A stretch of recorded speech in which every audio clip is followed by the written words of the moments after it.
देखिए जो CET exam होने वाला है इस आने वाले वीकेंड पे 26-27 तारीख को, वो 2 शिफ्ट में होने वाला है। और जो पहली शिफ्ट है वो सुबह 10 बजे से है, 10 से पौने 12, और जो दूसरी शिफ्ट है वो 3:15 से 5 बजे की है। सभी शिफ्ट में करीबन 11-12 हज़ार जो कैंडिडेट्स हैं वो यमुनानगर ज़िले में आएंगे एग्ज़ाम देने के लिए, और टोटल जो है करीबन 45-46 हज़ार बच्चे जो है वो एग्ज़ाम देंगे। इसके लिए जो है 47 सेंटर जो है वो यहाँ पे निर्धारित किए गए हैं, और उनको जो है हमारे 3 ज़िलों से जो है बच्चे आ रहे हैं, उनके लिए रोडवेज जो है बस सेवाएं देंगी। और साथ ही साथ यहाँ पर जो है करीबन 150 फीटर बसें जो है उन बच्चों को जो विभिन्न ज़िलों से आ रहे हैं उनको अपने सेंटर पे ले जाएगी। और उसके बाद जो है सभी सेंटर्स पे जो है पुलिस बंदोबस्त जो है किया जाएगा। जो कैंडिडेट्स पहले आ रहे हैं जिनको रात में रुकने के लिए जगह चाहिए, उनके लिए हमने 6 जगह पर जो है कम्युनिटी सेंटर्स में और धर्मशालाओं में जगह देखी है, और करीबन 900 लोगों की कैपेसिटी जो है हमारे रुकने की जो है वो तैयार करी गई है। इसमें 2 लोकेशन जो है लड़कियों के लिए रिज़र्व किए गए हैं। इसके अलावा जो हमारे पीडब्ल्यूडी कैंडिडेट्स हैं उनके लिए जो है हम लोग कुछ के लिए जो है पिक एंड ड्रॉप सर्विस भी जो देंगे, ताकि जो है उनको हम लोग घर से जो है सेंटर पे ले जा सकें। और साथ ही साथ जो है हर सेंटर पर HSSC के द्वारा जो है फ्रिस्किंग के लिए, बायोमेट्रिक के लिए जो टीमें लगाई गई हैं। हर एक कमरे के अंदर CCTV कैमरा लगे हुए होंगे, और जो है जैमर भी जो हर एक कमरे के अंदर इंस्टॉल होंगे। और इसके साथ ही जो हमारे कैंडिडेट जो कुछ जा रहे हैं वो चंडीगढ़ जा रहे हैं, और उनके लिए जो है हमारी करीबन जो है 100-125 बसें जो है उनको यहाँ से लेके चंडीगढ़ जाएंगी, और हर शिफ्ट में जो है यहाँ से बसें जो है उनको चंडीगढ़ लेके जाएंगे।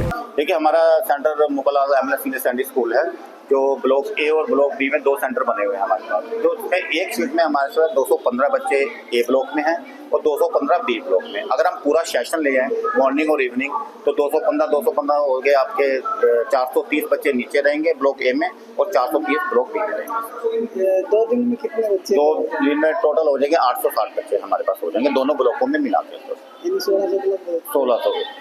तो जो स्टाफ है उसकी तरफ से स्टाफ नहीं, एक्चुअली क्या स्कूल का ही स्टाफ है हमारे पास, तो बाहर से तो कोई स्टाफ है नहीं। तो स्कूल का जो स्टाफ है उन्हीं की ड्यूटी लगी हुई है अपना स्कूल की तरफ से, और जो हमारे जो सहयोगी जो रहेंगे वो हमारे HSS बोर्ड के हमारे साथ रहेंगे, जो हमारी हेल्प करते रहेंगे। ये हमारा बच्चों की बात की जाए, कौन से डिस्ट्रिक्ट से आ रहे हैं? सर सुनने में ये आया था शायद हमारे पास पंचकूला करनाल के हैं शायद, हमारे पास सुनने में ये आया था, बाकी कंफर्म नहीं हो तो बच्चों का रोल नंबर पे होता जो भी होगा हमारे पास। देखिए, मैं आपको बताना चाहूँगा कि सरकार ने 26 और 27 जो SS बोर्ड है उसने 26 और 27 2 दिन निर्धारित किए हैं CET के एग्ज़ाम के लिए। तो 26 में भी 2 शिफ्ट में एग्ज़ाम होगा, मॉर्निंग और इवनिंग, और 27 में भी मॉर्निंग और इवनिंग में शेड्यूल रहेगा स्टूडेंट्स का। जहाँ तक यमुनानगर की बात है, तो यमुनानगर में हमारे यहाँ पर शिफ्ट लगभग 11,500 हज़ार बच्चे आ रहे हैं। तो यानी कि 4 दिन का मिला के चले तो लगभग 45 से 46 हज़ार बच्चा 2 दिनों में यहाँ पे एग्ज़ाम देने के लिए आएगा। हमारे यहाँ प्रशासन ने पूरी तरह से तैयारी की हुई है। तो सेंटर्स की यदि मैं बात करूँ तो यहाँ पे हमारे 34 लोकेशन हैं और 47 सेंटर्स हैं जहाँ पे बच्चों के एग्ज़ाम होंगे। तो ट्रांसपोर्टेशन की तैयारी की जहाँ तक बात हमारी, तो हमने 2 तरह से तैयारी की है हमारे यहाँ बच्चों को। जो बच्चे हमारे यहाँ से चंडीगढ़ एग्ज़ाम देने के लिए जाएंगे, मैं आपको बता दूं कि यमुनानगर के सभी बच्चों के एग्ज़ाम चंडीगढ़ में ही होनी है, एक ही जगह सेंटर है केवल चंडीगढ़ में, ठीक है। तो पर शिफ्ट लगभग 8,500 हज़ार बच्चे जाएंगे। तो टोटल 2 दिनों में यहाँ से लगभग 35 से 36 हज़ार बच्चा चंडीगढ़ एग्ज़ाम देने के लिए जाएगा। तो बच्चों को चंडीगढ़ स्मूथली छोड़ने के लिए हमने जो प्लान किया है वो हमने यहाँ पर पूरे डिस्ट्रिक्ट में अलग अलग क्लस्टर बनाए हैं। जैसे फॉर एग्जांपल हमने यमुनानगर शहर के बच्चों के लिए यमुनानगर क्लस्टर बनाया है, बिलासपुर, सडोरा, छछरौली, प्रतापनगर, खिजराबाद, रादौर, थाना छप्पर, ये जो हमारे अलग अलग सब डिवीज़न और जो ब्लॉक हैं उन पे हमने अलग क्लस्टर बनाए हैं। इवन जो बड़े बड़े गांव हैं जैसे कि गुमथड़ा हुआ, गड़ी बिरबल हुआ, लेदी हुआ या रणजीतपुर हुआ, वहाँ हमने अलग बड़े क्लस्टर बनाए हैं ताकि स्टूडेंट को हम बिल्कुल गांव से ही पिक करके और चंडीगढ़ उनके सेंटर तक छोड़ें और फिर वहाँ पार्किंग की सुविधा बनी हुई है चंडीगढ़ में सेक्टर 17 और 34 में, वो सभी जगह बच्चों को सेंटर पे छोड़ते हुए और बस सारी पार्क हो जाएंगी सेक्टर 17 में और सेक्टर 34 में।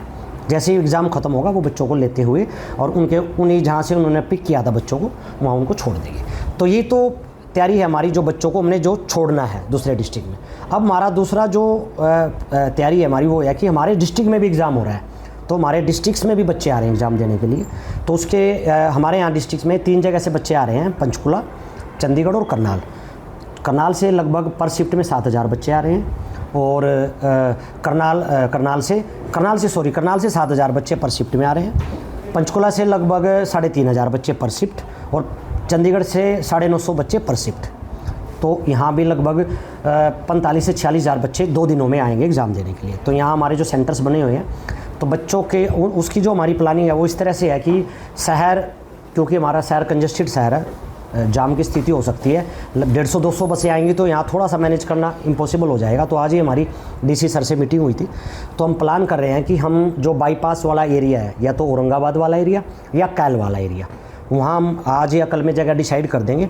फिर वहाँ से हम क्या करेंगे, सारी बसें वहाँ पे आएंगी, वहाँ से हम बच्चों को छोटी मिनी बसें, शटल सेवा बोलते हैं जिसको, वो हम बच्चों को देंगे और वो हर जगह प्रत्येक सेंटर पे बच्चों को छोड़ेगी। जैसे एग्ज़ाम ख़त्म होगा बच्चों को वहीं से पिक करेगी और वहाँ जहाँ हम कैल पे, जो हमारा कैल या जो भी औरंगाबाद जहाँ भी डिसाइड होगा हमारा टेम्प्रोरी बस स्टैंड, उस टेम्प्रोरी बस स्टैंड से फिर वो बसें उनको वापस अपने डेस्टिनेशन पे करनाल, पंचकुला और चंडीगढ़ छोड़ देंगे। हाँ, उसके लिए बसों की व्यवस्था ट्रांसपोर्ट डिपार्टमेंट द्वारा अलग से करी जा रही है। जो बच्चे अपने साधन से आना चाहें वो अपने साधन से भी आ सकते हैं, और जो बच्चे सरकारी बस की सुविधा को लेना चाहते हैं तो उसके लिए रजिस्ट्रेशन की भी प्रक्रिया चल रही है। तो ये सारी व्यवस्था माननीय जो डीसी महोदय हैं उनके देखरेख में पूरा जिला प्रशासन मिलजुल के कर रहा है। तो उसकी पूरी व्यापक व्यवस्था की जाएगी। सुबह जो करनाल से बसें हमारे पास आएगी तो उसमें अभी हमने औरंगाबाद जो फ्लाईओवर है हाईवे पे, जो बाईपास पे, तो उसके पास एक जगह, आसपास एक जगह को चिन्हित किया जहाँ पे वो बस सारे परीक्षार्थी डिबोर्ड होंगे, और उसके बाद फिर फीडर जो छोटी बस हैं उनमें अलग से वो तैनात रहेंगी। उनको एक रूट बनाया जाएगा हर एक बस का, और परीक्षार्थियों के लिए बिल्कुल वहाँ संकेतात्मक बोर्ड लगे होंगे कि उनको किस बस में बैठना है, ताकि उनको किसी तरह का कन्फ्यूज़न ना हो।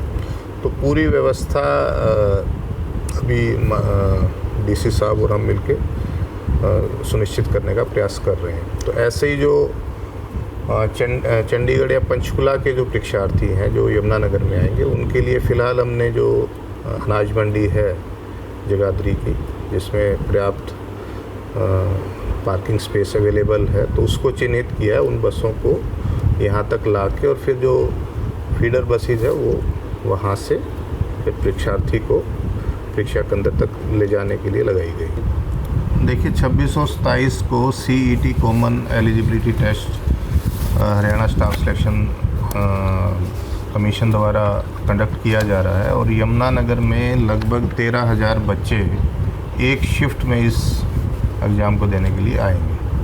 तो 26 को भी एग्ज़ाम है 2 शिफ्टों में, और 27 को सेम टाइमिंग से फिर से एग्ज़ाम। तो 13,000 बच्चे एक शिफ्ट में आ रहे हैं, तो हम कह सकते हैं कि लगभग 50,000 से ज़्यादा बच्चे इन 2 दिनों में इस शहर में एग्ज़ाम देने आएंगे। तो हमारे यहाँ पे कुल मिला के 34 अलग अलग जो स्कूल और कॉलेज हैं उनमें 47 परीक्षा केंद्र बनाए गए हैं।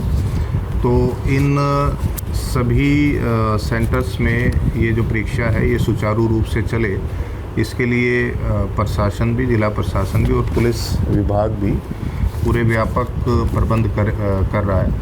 तो इसमें एक तो ये है कि जितने भी सेंटर्स हैं सब पे पुलिस के 11 कम से कम जवान रहेंगे, और जितने भी पार्किंग स्थल चिन्हित किए जाएंगे और जो सेंटर्स है उनके आसपास भी पार्किंग की व्यवस्था को बनाए रखने के लिए पुलिस कर्मचारी अलग से लगाए जाएंगे। तो शहर के लगभग 15 अभी हमने शॉर्ट लिस्ट किए ऐसे पॉइंट जो ट्रैफिक के कंजेशन का पॉइंट हो सकते हैं, जिसमें मैं अगर एग्जांपल दूँ तो परशुराम चौक है, कमानी चौक है, कन्हैया साहब चौक है, इस तरह के काफ़ी ऐसे पॉइंट्स हैं जहाँ पे ट्रैफिक का कंजेशन रहने की संभावना है। तो वहाँ पे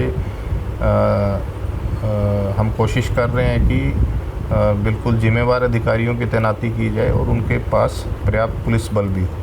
हमारा जो मेन एम है कि ट्रैफिक व्यवस्था सुचारू रूप से चले और जो भी परीक्षार्थी हैं वो सभी समय से परीक्षा देने के लिए परीक्षा केंद्र पे पहुंच पाए, ऐसा सुनिश्चित करने का पूरे जिला प्रशासन का पूरा प्रयास रहेगा।